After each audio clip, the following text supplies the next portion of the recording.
Milo is 6 years old. He was so excited. He comes out of school and he barrels to the car and he jumps in and he's like, Mom, I got a part in the school play. And she wanted to know like what part he was going to have. So it was the nativity story and she's like, are you going to be Joseph? Are you going to be a wise man? So she couldn't guess it. So here's what happened. But it's a classic part. Yeah. Okay. You tell me then, because I'm door holder number 3. I'll be holding doors. that's amazing. I love that they're celebrating. Door holder number 3. Come on now. He's so excited that it's not a wise man. It's not Joseph. It's not baby Jesus. Like he is going to be door holder number 3. And so, she wants to know his interpretation because as a thespian, as an actor, you can kind of interpret your part. So she asks him, okay, how are you going to play the part, Milo? I'll probably be just coming in and then I'll just slam the door in their face. Is that your star role? I'll probably be dressed up as a door. Dressed as a door and slam the door in his face. He's taking that part way serious. Yeah. Ain't no room here. Slam. Rob and Lizz. His morning crew. Luggage. Yeah. I don't know if you've ever had your luggage lost while you're traveling. Thankfully, that's not happened to me yet. I know it could happen at any time when you're traveling and then all of a sudden your baggage is lost. There are so many unclaimed luggages, suitcases and stuff, that it's unreal. There's literally a place in Alabama, Scottsboro, that's an unclaimed luggage place. They have over, get this is astounding, 2 million pieces of luggage a year that comes to this place. And then whatever's inside, they sell. 2 million pieces of luggage? Yeah. Every year? Exactly. Some people just don't go and pick up their stuff. It's like it's lost for a while, then you got to go get clothes somewhere. And so it's like, why do I need to get my luggage now? Forget it, So there's like a time frame. If you don't claim your luggage within 3 months, a lot of airlines ship it off to this place in Alabama. That is wild. First of all, want to go shopping at this place in Alabama. Second of all, I had my luggage lost one time. I got it back like the next day. But I mean, you typically would pack things that you think are super cute because you're going to a conference or a vacation or whatever. I want my things back. Yeah. I don't understand. Scott wasn't able to get something through customs one time. It was him or his wife.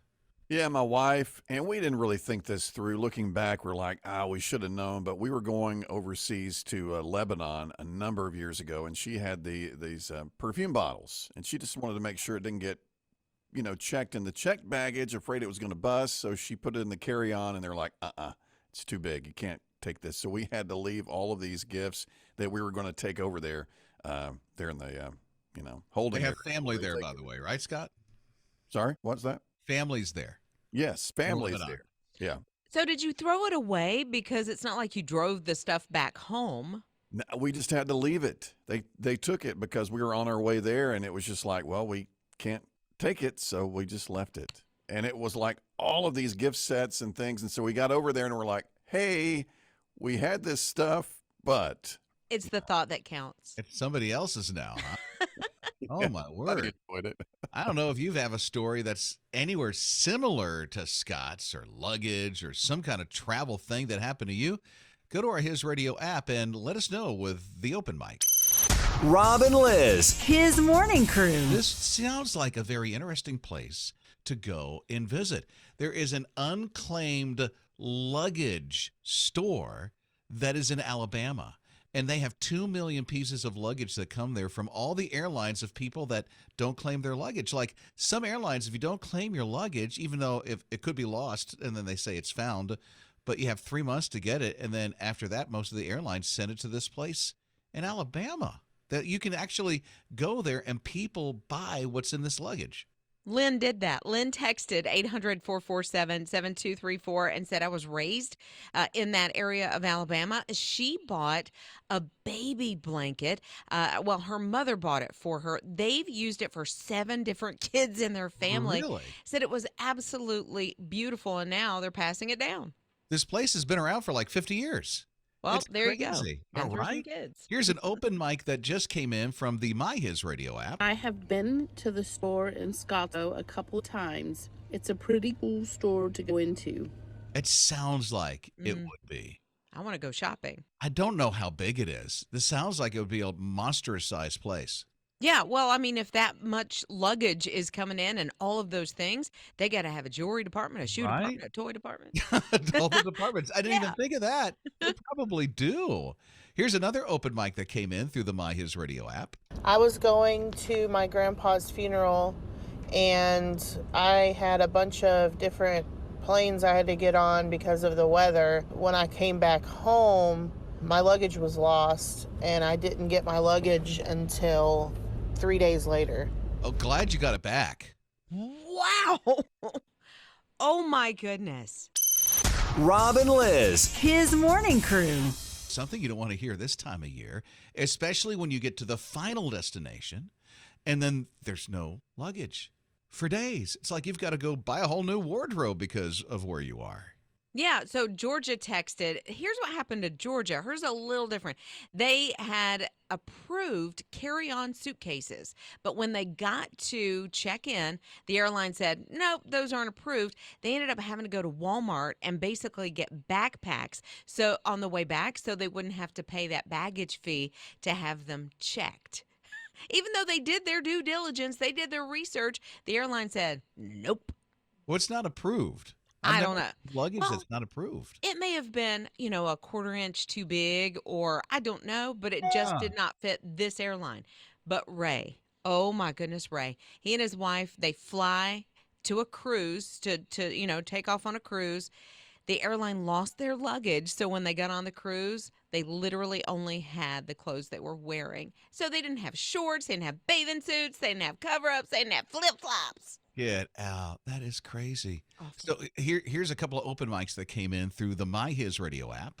Sometimes you lose your luggage because the airline lost it and never found it. That happened to my husband. They lost his luggage on a trip back from Germany, never found it. He was never able to claim it, so it probably ended up over at the place in Alabama or wherever to be sold. Right? Yeah, there's a place in Alabama that literally sells unclaimed luggage. It is crazy. Here's another open mic that came in through the My HISRadio app. Hi, Rob and Lizz. So when I got married, I had a corsage built into my bouquet so that I could wear this corsage when I went away from my wedding. And on the way to St. Lucia, they said, can't bring that flower into St. Lucia, so I had to toss it in the trash. No. Oh, I hope it wasn't super expensive. Well, and she put a lot of time and thought into that bouquet and that corsage. I'm so sorry. Rob and Lizz. His morning crew. Rob and Lizz in the morning, HISRadio. So here's the thing. It's easy enough to put a cup in a cup holder. It's easy enough to put like a bag in the back of your car like groceries. The hardest thing to really try to take good care of and store somewhere is a napkin. Mine are usually stuck in the side of the door, and then they're all wrinkled, and then they get dirty, and then, you can't use them anymore. But I understand that there is one organization that's come up with a solution, some kind of a holder that you put in the visor of your car. It's brilliant. It almost looks like the CD holders that we had, a decade or so ago that would fit on the visor. But it almost looks like a little book, too. But anyway, it's to hold napkins. Who's putting this out? Chipotle. Because for whatever reason, people go into Chipotle and they grab extra napkins to put in their car for the just in cases. Now, listen, that happens everywhere. If I'm at Mickey D's, extra napkins. If I'm at a tropical grill, extra napkins. If I'm at a Taco Bell, extra napkins. Everywhere. If I go to First Watch, extra napkins. Always get extra napkins. But what do you do with them? But having this contraption of a napkin holder that's conveniently at your visor, it's like, that's brilliant. You just dispense it right out in your hand and you got your napkin. Okay, so but are the Chipotle napkins any different in that if No. I buy this holder though, and then I go to Mickey D's or I go to the coffee shop and I get the extra napkins, will they fit as well? That's my They're all standard size. I don't see them any bigger, smaller, but the shaped fold differently. could be They're different. They're not round. But the fold could be different because it almost acts like a tissue holder, where you reach in and you get the little flappy and you pull. So that's how this little napkin holder. So if the fold all is have not in the little- right place. They all have little flappies that you can pull. Every napkin has that. The little flappy you can pull. But the little hole for the little flappy, it could be in the wrong place. And so if the hole in the flappy is different, then it's not going to work for any napkin other than I Chipotle. feel they all are the same. There might be a slight difference with where the fold of the flappy is. Well, then I on can't the I can't napkin. pull the flappy. Well, listen, here's all you need to do. Get a variety of napkins. They're already in the car. They and are. walk into this place, Chipotle, and compare. Oh, so they'll then let you'll me know. test it out. Hold on, let me put my little McDonald's No, all you napkins. have to do is just compare the napkins. You put the napkins side by side, you got it. No, see, I want to follow through and do like a test. So I want to take the whole holder and see if everything lines up. Rob and Liz. His morning crew. So we just got an open mic in. This is through the My HISRadio app. If you don't have the app, it's a pretty cool feature. Not only can you hear the station, but you can literally tap on the open mic and record anything and send it our way. And this is what just came in through the HISRadio open mic on the My HISRadio app. Hey, Rob and Liz. Just wanted to share. I put my extra napkins in my glove box. That way they're nice and clean and not crumpled up. Have a great day. That's good. Now, if you didn't hear, Liz found this contraption that I think is pretty brilliant because I don't know about you, but the napkins in my car, they're off in a little pocket in the door to the side or they're shoved down in the middle and there's no rhyme or reason on what you can do with a napkin. But this is like a thing on the visor. Yeah, it's from Chipotle and it's called a napkin holder and it actually has like the little opening. Almost think of like a Kleenex or a tissue box where you reach in and you pull the little flappy out, okay? So my thing is it going to fit napkins from other places? Because Sure.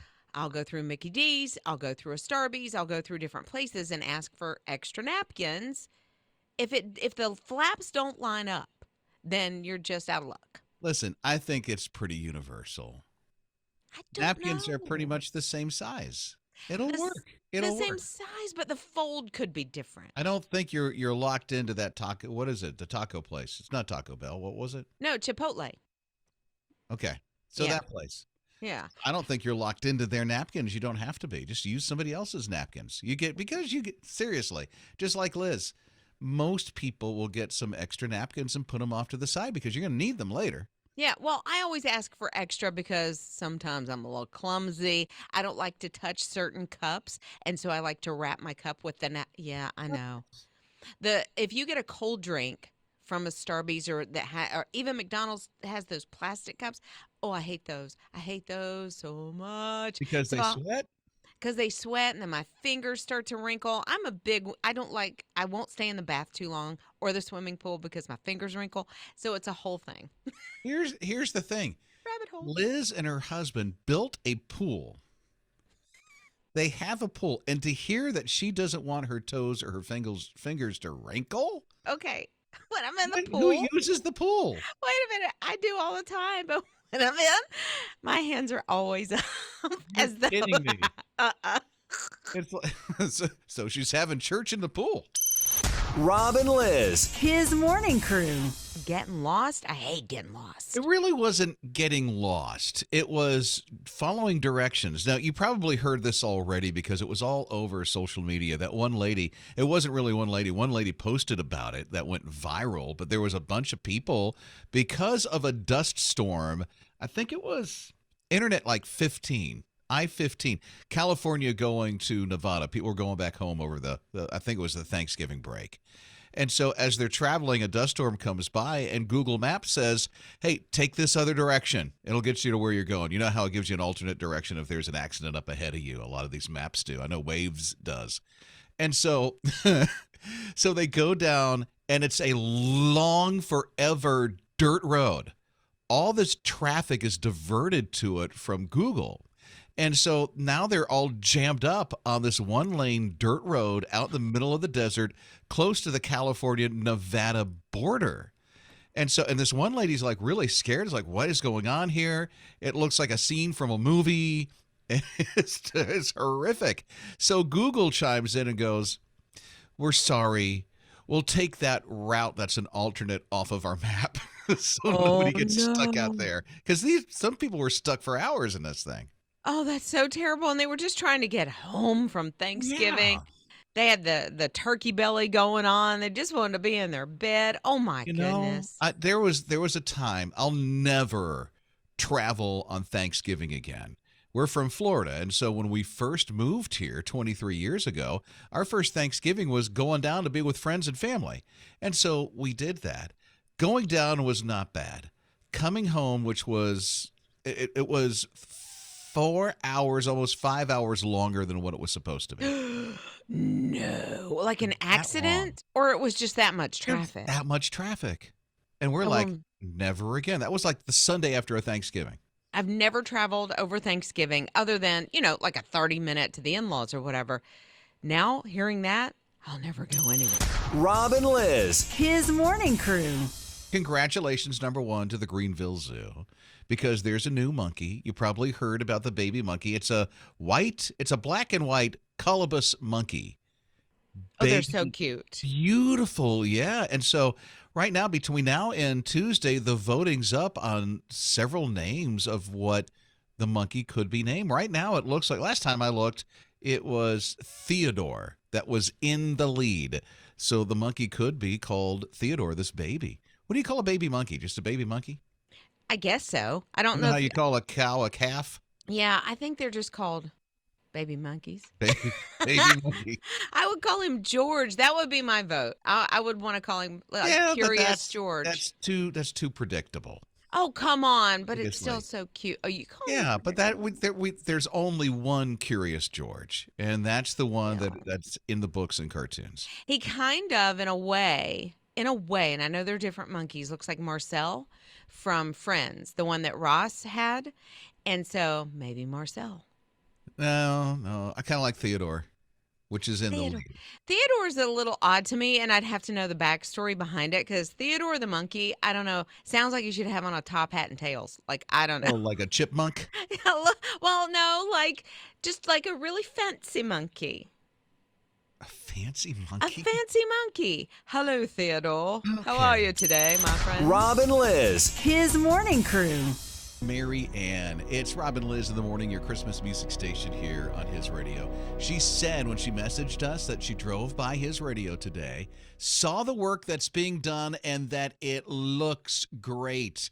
The work that's being done, if you haven't heard, His Radio has a building expansion that's taking place right now. We took a bold step of faith, and literally half of the building is gone because it was over 80 years old with water damage and mold and asbestos and not a ton of room for a place that has been growing in the past 40 years, reaching all of the Carolinas and Georgia right now, which is amazing. And we ran out of space. And the technology that we've used for years, making sure that, we're being really responsible with the donations that are coming into this listener-supported radio station. And now it's out of date, and we're updating and building so that we have an adequate space that allows His Radio to get the gospel to where you are. Right. And this building has been so well loved. I can liken it to maybe a towel or even a washcloth that you might use that's starting to get frayed on the edges. It still works perfect. Like you love it. You love it so much. But at some point you realize it's time for something new because it's not where you need it to be. And that's kind of where we are right now. And that's why that step of faith was taken, knowing that God is going to provide. He always does, but he works through you. And that's where we're asking you to come in and, help with this building fund, because we need you to make this happen. It literally was a really big, bold step of faith that we just took. So the building has begun for the new addition, and upgrading our equipment is going to be happening to prepare for the next 40 years of changing lives. And we do need your help. It's a big goal by the end of the year of $1 million to raise toward this building project to build the future of his radio. So here's what we're going to ask: that you give your very best special gift today. Yeah, and you can do that even right now. Just text the word future. Text the word future to 800-447-7234. This is your building. This is your building, and you are helping to build that future. So again, text future to 800-447-7234. You can go online to give your gift, hisradio.com or the My His Radio app. Rob and Lizz. His morning crew. Jennifer and Mike had been dating for a little while, but, he hadn't popped the question. They weren't getting married or anything like that. So I can't imagine his surprise when he got a call that said, hey, we need to go tour this wedding venue. Here's what happened. There's a wedding venue where Jennifer and Mike live that's owned by a woman named Emily. And Emily is such a huge Taylor Swift fan that last year she put on her social media that if you give me tickets for Taylor Swift, I will give you this wedding venue for a day. Now, again, I can't imagine how Mike felt when his girlfriend said, we need to go look at a wedding venue, but they did. They loved it. He ended up popping the question. They got engaged. They ended up getting married October 8th because Jennifer gave up some of her Taylor Swift tickets to get the venue for free. Yeah. Okay, here's the question mark I have in this whole thing. Okay. Two things. Number one, I'll address the tickets. Taylor Swift tickets, are they cheaper than the venue? Honestly, they are. And she ended up giving the wedding venue owner 3 of her 6 tickets. So she still got to go to the show and ended up sitting next to the woman who owns the venue. So Okay. she gave away about $900 to $1,000 worth of tickets. The wedding venue for the day, $4,500. Wow. She Okay. got a great deal. Sure did. Second question, because I said I had two. Did I hear right that they saw the venue before the question was popped? Will you marry me? Yeah, I guess they'd had some conversations about it and they dated a long time, but I still can't imagine that phone call. Hey, I know we're not engaged. I don't have a ring, but let's go look at this wedding venue. Rob and Lizz. His morning crew. When asked, they said, sure, we can. And Scott Watson, our news guy, is one of those people. It's Rob and Lizz in the morning. This is his radio. Seriously, Scott feels if push came to shove and they needed him to do this, that he could land a plane. What? I think so. You're talking about push, like the push of a button for autopilot. Wouldn't that take care of things? No. Not to land. No. I'm never, ever there a- flying anywhere with you, Scott. Is there a button Ever. that says land somewhere in the cockpit? I don't know. I've never been. I don't think I've ever been in the cockpit of a plane, but I Well, don't not think there's nowadays. a Flintstone button that says land. It's not an easy button from Staples. Like, Push a button. No. But seriously, there's a lot of people that feel if they had to, if there was an emergency, they could land a plane, not having any experience or any lessons. I don't think I could. I don't even think I could sit there and take directions well. no, because People you'd that- be freaked out. Yeah, I'm a pretty calm person when it comes to, the wild things that could be happening, big emergencies and stuff. But when it comes to landing a plane full of people and their lives are in my hands and I have no training, I don't know. I feel like I could fly the plane. Like I could hold it steady while we're just, in the clouds or whatever Oh. for 30 seconds, maybe. In that case, there is an autopilot for Well, that. see? But landing is something totally different. So you've got to know to put the landing gear down, right? You got to keep her steady. What? God. Who are these people? Well, Including one Scott. of them, Scott. We know these people maybe it's because the, one of them's Scott. Maybe the flying part that you mentioned, Liz. That's what I can do because that's the autopilot part. Where you're I don't know. You going got this. straight. That's what I'll do.